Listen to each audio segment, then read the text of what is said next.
Sir, नारी शक्ति की आप बात करते हैं तो बिल्किस बानो अगर मुसलमान नहीं होती तो बिल्किस बानो को इंसाफ मिल जाता। 20 साल से बिल्किस बानो लड़ रही है, मगर उसका नाम बिल्किस बानो है। आप इंसाफ नहीं करना चाहते बिल्किस बानो से, ये नारी शक्ति आपकी है। स्पीकर साहब, मैं मुसलमान हूँ, मेरे बगैर ये मुल्क नामुकम्मिल है।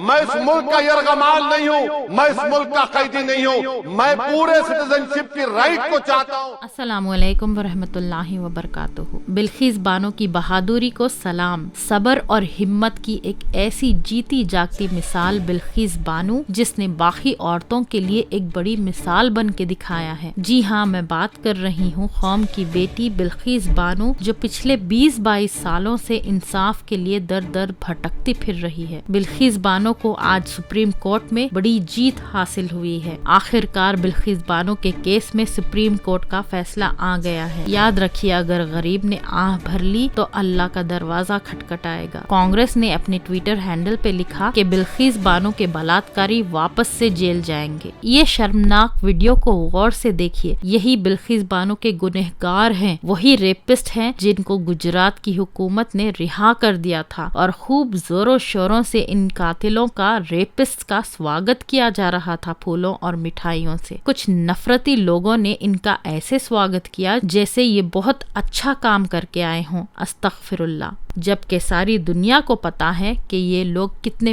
बड़े मुजरिम हैं। इन जालिमों ने एक 3 साल की बच्ची को पटक पटक के बिल्किस बानो के सामने उस बच्ची को मार दिया और उस वक्त बिल्किस बानो 3 से 5 महीने की प्रेग्नेंट थी और इन जल्लादों ने उसके साथ गैंग रेप किया। ये लोग बिल्किस बानो के पूरे परिवार के कातिल हैं। इंतहाई खतरनाक सफाक मुजरिम हैं ये लोग। इन्हें उम्र भर की कैद मिली थी, लेकिन गुजरात की हुकूमत ने उन्हें रिहा कर दिया। और ये इंतहाई शर्म और अफसोस की बात है किसी देश के लिए कि किसी औरत पे हुए जुल्म और बलात्कार को मजहब और धर्म के नजरिए से देखा जा रहा है। लेकिन ये मुजरिमों को अब पता चला है कि हमारे मुल्क में कहीं ना कहीं आज भी इंसाफ जिंदा है। 20-22 साल से इंसाफ के लिए लड़ रही बिल्किस बानो को आखिरकार जीत मिल गई। अल्हम्दुलिल्लाह, अल्लाहु अकबर। अल्लाह बड़ा बादशाह है। जब जुल्म हद से बढ़ जाए तो आवाज उठाना जरूरी है। खुद के लिए लड़ना वाजिब है। बहादुरी के साथ अपनी लड़ाई जारी रखने के लिए बिल्किस बानो को बहुत मुबारकबाद। अल्लाह ताला बिल्किस बानो को और हिम्मत दे और ताकत दे और उसके मुजरिमों को कैफरे करदार तक पहुँचाए। आमीन या रब्बुल आलमीन। जज़ाकल्लाहु खैरन कसीरा। 15 साल में हमको बहुत दुख झेलना पड़ा।